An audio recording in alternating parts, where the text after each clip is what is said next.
Diabetes হলো যে আপনার সুগার যদি শরীরে পরিমাণ চেয়ে বেড়ে যায় তখন এটাকে আমরা বলি ডায়াবেটিস। ডায়াবেটিস আনফর্চুনেটলি অনেক বেড়ে গেছে আজকাল, কিন্তু আগের দিনে আগের এত ডায়াবেটিস দেশে ছিল না। বর্তমান যে ডায়াবেটিসের মেইন কারণ হলো আমাদের লাইফস্টাইল, আমাদের খাওয়া দাওয়া এবং আমাদের যে কাজকর্মের অনেক পরিবর্তন হয়ে গেছে। যেমন আমরা আগে ঢেঁকি চালের চাল খেতাম, এখন মেশিনের চাল খাই। আমরা আগে শারীরিক পরিশ্রম করতাম, হাঁটতাম, অনেক কাজ করতাম, কিন্তু এখন কি হলো, আমরা মোটামুটি আমাদের সবখানে এখন গাড়ি ঘোড়া আছে, আমাদের শারীরিক পরিশ্রমের মাত্রা অনেক কমে গেছে।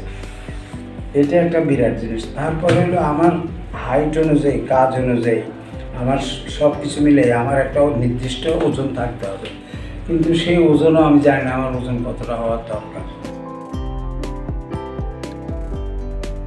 তা আমার যদি ওজন বেড়ে যায়, শুধু ডায়াবেটিস না, অনেক ঝামেলা, হার্ট অ্যাটাক, ব্লাড প্রেশার, আমার একটু মেন্টাল প্রেশার। ডায়াবেটিস নিয়ন্ত্রণ করতে হলে প্রথমে আপনাকে বুঝতে হবে ডায়াবেটিসটা কেন হচ্ছে। এক নম্বর হলো আমাদের খাওয়া দাওয়া, জীবনযাত্রার অনেক পরিবর্তন হয়ে গেছে। 50 বছর আগে যেভাবে ছিল জীবনযাত্রার পদ্ধতি, সেটা অনেক এখন পরিবর্তন হয়ে গেছে। যেমন আমরা এখন ঢেঁকি ছাটা চাল খাই না, মেশিনের চাল খাই। অতি পুষ্টিজনিত মাংস, মাছ এবং কেমিক্যাল মিশ্রিত ফল, ফ্রুটস এবং ভেজিটেবল এগুলো ব্যবহার করি। তো এইটা আরেকটা জিনিস যেটা আমরা বুঝি না, জানি না, খেয়াল করি না, যে আমাদের যে পরিমাণ, তার হাইট, আমার উচ্চতা অনুযায়ী কতটুকু ওজন হওয়া দরকার, আমার এই কাজে আমার কতটুকু খাওয়ার দরকার, এগুলো আমরা আদৌ অনেক সময় বুঝি না। এই জন্য যখন খাওয়া বেশি হয়ে যায়, পরিমিতের বেড়েছে, তখনই আমাদের এই সুগারটা এবং অনেক চর্বি আমাদের শরীরে বেড়ে যায়। ডায়াবেটিসের 1 নম্বর কাজ হলো আপনার শারীরিক পরিশ্রম বাড়াতে হবে।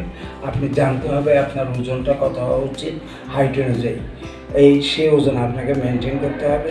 আর শারীরিক পরিশ্রম অনেক সময় বলা সহজ, অনেক সময় হয়ে ওঠে না আমাদের ব্যস্ততা বিভিন্ন কারণের জন্য। তো সেখানে আপনাকে ইনডোর ব্যায়াম করতে হবে খালি পেটে, এবং এটা একটু শিখে নিতে হবে ইনডোর ব্যায়াম। খাওয়া দাওয়ার মধ্যে নাম্বার 1 আপনাকে, আমরা তো ভাত খাই মেনলি, লাল আটার রুটি খান, আর হলো কি আপনি সিদ্ধ চাল, ঢেঁকি ছাটা। আর ঢেঁকিতে চাল ছাটা আর এমনি মেশিনে অনেক পার্থক্য আছে। চালের উপরে যে একটা ধরনের ব্রাউন ধরনের একটা কোটিং থাকে, ওই জিনিসটা মেশিনে ফেলে দেয়। তো এই জন্য ঢেঁকি চাটা চাল খান, ওই পরিমাণে খান, দেখবেন। আর নিজেরা একটু ভেজিটেবল গ্রো করে, নিজেরা চিকেন, মাছ এগুলো যদি নিজস্ব উৎপাদন হয়, তাহলে পরে আরও ইজি হয়ে যায়। খাওয়ার পরিমাণ হলো কি সোজা, আপনাকে বুঝতে হবে 1 নম্বর হলো আপনার হাইট, 2 নম্বর আপনার কতটা ওজন হওয়া উচিত, আপনি কী কাজ করেন, এটা লিস্ট আছে।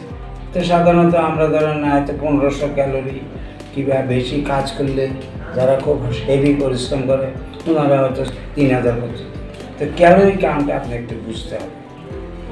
ক্যালোরি কাউন্ট, যে একটা ডিম খেলাম, একটা কলা খেলাম, আমি কি খেলাম, এইটা কিন্তু জানতে হবে। ডায়াবেটিস লাইফস্টাইল সবার উপরে আপনাকে করতে হবে, পরিশ্রম করতে হবে। পরিশ্রম সবসময় সম্ভব হয় না, তাহলে কী করতে হবে, এক্সারসাইজ করতে হবে, ইনডোর এক্সারসাইজ। জিমে অনেক সময় যাওয়া হয় না, সময় নেই, তো খালি পেটে সপ্তাহে অন্তত 4 দিন, বিকেলে হোক সকালে হোক, খালি পেটে এক্সারসাইজ করেন। আমি যদি আমার এই শরীর এবং মনের কেয়ার না করি, তাহলে কেউ করতে পারবে না। এটা আমি সবার জন্য দোয়া করি এবং সবাই সচেষ্ট হন, সবাই ভালো থাকেন।